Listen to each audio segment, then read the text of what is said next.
প্রিয় শিক্ষার্থী বন্ধুরা, আসসালামু আলাইকুম। আশা করি তোমরা সবাই ভালো আছো। তো আজকে আমি তোমাদের সপ্তম শ্রেণীর বাংলা চতুর্থ অধ্যায় চার পাশের লেখার সাথে পরিচিত হই। এখানে পৃষ্ঠা নাম্বার দেখতে পাচ্ছ, এটা হচ্ছে পৃষ্ঠা 68 পৃষ্ঠায় দেখতে পাচ্ছ যে একটি চিত্র দেখতে পাচ্ছি দৈনিক পত্রিকার, এবং তারা এখানে কিছু প্রশ্ন দিয়েছে যে এটা কী নামে পরিচিত, এর ব্যবহার কি, এবং এরকম নমুনা তুমি কি কোথাও দেখেছো, কোথায় দেখেছো। তো আসলে আমরা এই ছকটি আজকে পূরণ করব। তো চলে যাই, আর কথা না বলে আমরা ছকটি শুরু করি।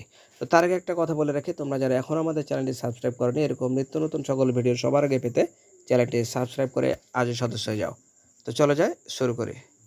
দেখতে পাচ্ছ এখানে এটি কি নামে পরিচিত, এর উত্তর হচ্ছে এটি বিজ্ঞাপন নামে পরিচিত। খ নম্বর দেখতে পাচ্ছি এর ব্যবহার কি, উত্তরে দেখতে পাচ্ছি যে প্রায়োগিক লেখার মধ্যে বিজ্ঞাপন সবচেয়ে বেশি আলোচিত বিষয়।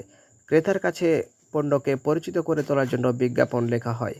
তো প্রিয় শিক্ষার্থী, তোমরা সুন্দর করে লিখে নাও, খেয়াল রাখবে যাতে কোনো কিছু ছুটে না যায়। একটা কথা মনে রাখবে যে আমরা কিন্তু ক্লাস 1 থেকে শুরু করে ক্লাস 10 পর্যন্ত সকল শ্রেণীর সকল সাবজেক্টগুলো এভাবেই পূর্ণ করে আসছি। তোমাদের যেটা দরকার তোমরা চ্যানেলের ভিতরের প্লেলিস্টে গিয়ে তোমরা কিন্তু এসে দেখে আসতে পারো। এরপর দেখতে পাচ্ছি আমাদের গ নম্বর প্রশ্নের উত্তর, যে এইরকম নমুনা তুমি কি কোথাও দেখেছো। উত্তর হচ্ছে হ্যাঁ দেখেছি। কোথায় দেখেছো, না তো হচ্ছে পত্রিকায়, টেলিভিশনে, দেয়ালে সাঁটানো অবস্থায়, অনলাইনে। তো এই ছিল আজকের মতো, দেখা হবে পরবর্তীতে নতুন কোনো ভিডিওতে। আল্লাহ হাফেজ।